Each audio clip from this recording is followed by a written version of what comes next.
Hello friends, welcome back to my channel study with Pratibha. तो आज मैं आपको पढ़ाऊंगी क्लास 9 की जो आपकी नई बुक आई है इंग्लिश लिटरेचर कावेरी, उसकी ये पोयम जिसका नाम है भारत अवर लैंड। तो आइए शुरू करते हैं। हमारे भारत के बारे में हम जानेंगे कि भारत हमारी भूमि है और इस पोयम में इंग्लिश की हमें क्या समझाया गया है। तो ये मैंने आपको पहले ही बताया कि क्लास 9 की जो इंग्लिश लिटरेचर की नई बुक आई है आपकी कावेरी, सीबीएसई बोर्ड की, और इसकी पोयम फर्स्ट है जो आज हम अभी पढ़ने वाले हैं। तो आइए स्टार्ट करते हैं अपनी इस पोयम को। तो ये जो पोयम है जिसका नाम है भारत अवर लैंड यानी भारत हमारी भूमि, ये लिखी थी सुब्रमण्य भारती ने। किस लिए लिखी थी? वो सेलिब्रेट्स कर रही थी, वो बता रही थी कि कैसे हमारा देश इतना बड़ा है, इतना अनोखा है हमारा भारत देश इंडिया, जिसके अंदर इतनी सारी नेचुरल चीज़ें भी हैं, इतनी स्पिरिचुअल भी है, मतलब भक्ति भाव भी इतना है, और प्राकृतिक चीज़ें भी इतनी हैं, और पूरी अच्छी तरीके से यहाँ पे रिच कल्चर हेरिटेज भी, यानी प्रकृति, परंपराएं और हमारा वातावरण और साथ में भक्ति भाव, ये सब हमारे देश में बहुत ज़्यादा खूब देखने को मिलता है। तो पोएट जो है वो बता रही हैं कि हमारा देश के अंदर, जो हमारा भारत देश है उसके अंदर इतने सारे तत्व हैं, जैसे हिमालय भी है, साथ में ग्रंथ भी हैं, गंगा नदी भी है, और इतने सारे सिंबल्स भी हैं इंडिया के, जिसकी जो खूबसूरती है, ब्यूटी है, वो तो अनमैच्ड है। मतलब आप इसकी तारीफ जितनी करेंगे ना उतनी कम है हमारे भारत देश की। ही ऑल्सो एम्फसाइज, और वो आगे ये भी बताते हैं कि हमारे इंडिया में जो फिलोसफिकल और स्पिरिचुअल यानी जो भक्ति भाव से जुड़ा और हमारे जो मानसिक संतुलन से जुड़ी हुई चीज़ें हैं या परंपराएं हैं, वो भी सब हमारे उपनिषद यानी जो हमारे ग्रंथ हैं, हमारी धार्मिक किताबें हैं, सभी में उसका ज्ञान मिलता है देखने को। और हमारी जो स्पिरिचुअल चीज़ें हैं, ये हमें हर धर्म को अलग अलग अपने, ये सब भक्ति भाव ग्रंथ सब अपने अपने धर्म के फॉलो करते हैं। और सबसे ज़्यादा मेन बात यह है कि हमें ज्ञान मिला है इस देश में रह के, द टीचिंग्स ऑफ बुद्धा, और हमें बुद्धा की टीचिंग्स यानी उनके ज्ञान को भी सीखने का अनुभव मिलता है भारत देश में रह के। और वो आगे ये भी बताते हैं कि ये जो पोयम है यानी जो हमने ये कविता लिखी है, ये हमारे भारत देश की भूमि पे हमें गर्व करने का मौका दे रही है।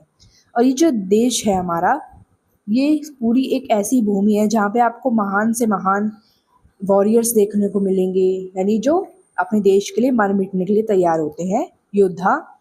और आपको साधु संत देखने को मिलेंगे, एक अनोखा संगीत देखने को मिलेगा आपको भारत में। भारत एक ऐसा सेंटर वाला पॉइंट है पूरे दुनिया का जहाँ पे आपको कल्चर भी मिलेगा और साथ में ज्ञान भी मिलेगा। पुराने एंशियंट टाइम्स में जितना भी खोज हुई, जो भी वहाँ पे उस टाइम पे हुआ, वो आज तक भी हम सब फॉलो करते आ रहे हैं। तो आप पूरी तरीके से कह सकते हैं जो पोयम है वो हमें गर्व करना सिखाती है हमारे देश से, हमारे देश की इज्जत हो और साथ ही साथ हमें अपनी मातृभूमि से प्यार हो। By portraying India and as an ancient and peerless civilisation, ये एक ऐसी भारत की जो भूमि है, ये एक ऐसी भूमि है जिसने पुराने इतिहास से लेकर आज के नए सभ्यता वाले जो हमारा फ्यूचर है उसको भी अपनाने तक का हुनर है।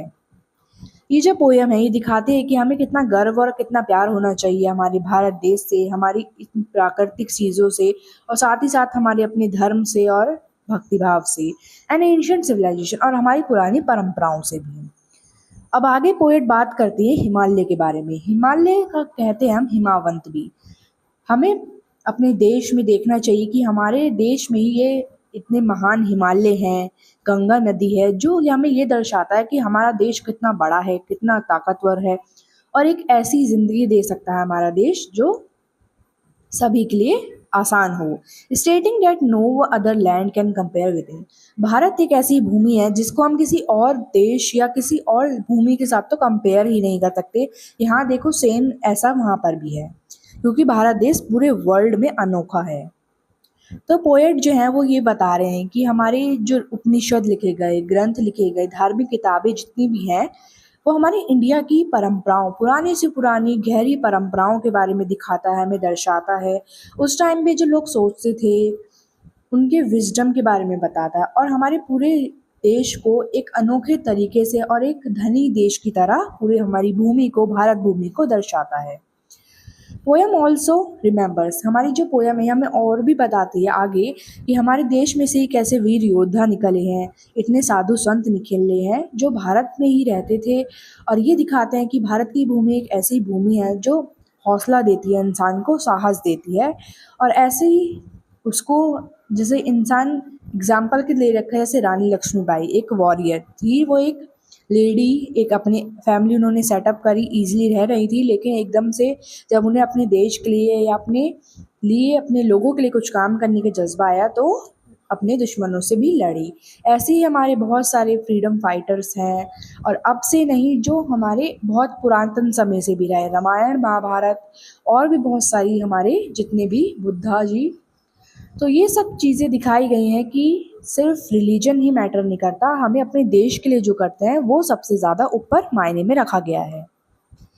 रेफरेंस के लिए आप देख सकते हैं, यहाँ पे दिखा रखा है कि इतना सुरीला संगीत जो हमारे भारत देश की ही देन है, उसमें इतनी सारी गुण हैं, क्वालिटीज़ हैं, जो दिखाता है कि हर, आपने सुना होगा कि हर स्टेट में हमारे अलग अलग भाषा बोली बोली जाती है, ऐसे ही हर स्टेट का अलग कल्चर है, उनका अलग सॉन्ग है, उनकी अलग मान्यताएं हैं। तो यही वहाँ पे दिखाया गया है पोयम में कि कैसे हमारे जो देश है वो एक पूरी तरीके से भक्ति भाव से भरा हुआ है, और साथ ही साथ हमारे देश में इतने सारे कल्चर एक साथ रहते हैं जो और कहीं देखने को आपको नहीं मिलेंगे। आगे हमें और बताया गया है पोयम में कि जो ब्रह्म है, नॉलेज वगैरह है, ये सब जो डेवलप्ड हुई, यानी ज्ञान की जो उपस्थिति है वो भारत देश से हुई। लॉर्ड बुद्धा जो आए, उन्होंने भी अपने ज्ञान की टीचिंग दी हमारी इसी भूमि पे। साथ ही साथ इंडिया की एक इम्पोर्टेंस बताई गई है कि इंडिया एक ऐसी जगह है, भारत एक ऐसा देश है जो बहुत ज़्यादा, बहुत बड़े बड़े महान वीरों की जन्मभूमि भी है। और हमारी भूमि एक ऐसी भूमि है जहाँ पे सारी परंपराएं, सारे रीति रिवाज और साथ ही साथ धर्म को फॉलो किया जाता है। लास्ट में पोएट ने बताया कि भारत एक ऐसी पुरातन भूमि है जो सभी के लिए बराबर मान्यता रखती है, और साथ ही साथ सभी को हौसला देती है, गर्व महसूस कराती है, जिससे हर इंसान यहाँ पर अपने ईजिली रह सकता है, अपने देश पे गर्व कर सकता है, साथ ही साथ अपने धर्म को फॉलो करते हुए जी सकता है। तो यही था आपका, ये एक छोटी सी पोयम थी जो आपकी क्लास 9 के चैप्टर, जो पोयम है क्लास 9 की, उसी फर्स्ट पोयम है ये। तो आपकी जो न्यू बुक आई है कावेरी की, एनसीईआरटी की तरफ से, तो आज हमने उसकी पोयम फर्स्ट पढ़ ली है। मिलते हैं आपसे नेक्स्ट वीडियो में, तब तक के लिए bye. Don't forget to like, share, subscribe and comment. कोई भी डाउट हो तो कमेंट सेक्शन में ज़रूर पूछिएगा, और नेक्स्ट वीडियो किस टॉपिक पे चाहिए वो भी मुझे ज़रूर बता दें, and don't forget to share this video with your friends also.